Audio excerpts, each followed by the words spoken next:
இந்த உலகத்தில் வேண்டுமானால் நீங்கள் எப்படி வேண்டுமானாலும் நடக்கலாம், யாரும் உங்களை கேட்க முடியாது.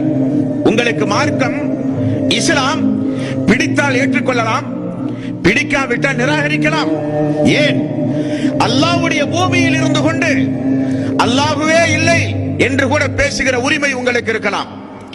அல்லாஹ் உங்களை படைத்திருக்க அல்லாஹ் தஆலா திருக்குர்ஆனில் பக்கம் பக்கமாக நான் உங்களுடைய பாவங்களை மன்னிக்க தயாராக இருக்கிறேன், வேண்டுபவர்களுடைய பிரார்த்தனையை நான் ஏற்றுக்கொள்கிறேன், பாதுகாப்பு கேட்டால் பாதுகாப்பு தருகிறேன், பிள்ளைகள் வேண்டுமானால் பிள்ளைகளை தருகிறேன், வறுமை போக்க பிரார்த்தனை செய்தால் போக்கி உங்களுக்கு செல்வத்தை தருகிறேன்.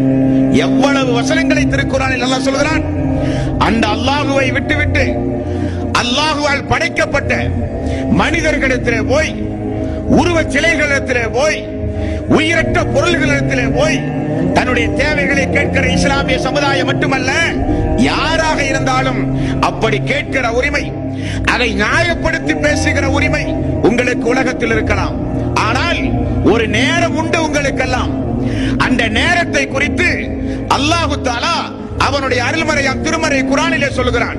அப்பொழுது தெரியும் எது சத்தியம் எது அசத்தியம் என்று.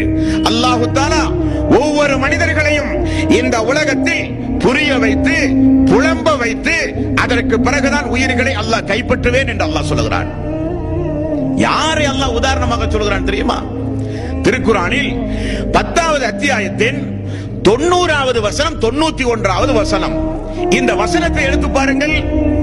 உயிரை பறிக்கக்கூடிய நேரத்தில் யாரை அல்லாஹ் தஆலா, அல்லாஹ்வே உன்னை நான் ஒப்புக்கொள்கிறேன், அல்லாஹ்வே இஸ்லாத்தை நான் ஏற்றுக்கொள்கிறேன், அல்லாஹ்வே இதோ நான் முஸ்லீமாக மாறிவிட்டேன் என்று உயிர் பறிக்கப்படுகிற நேரத்தில் அல்லாஹ் யாரை சொல்ல வைக்கிறான்?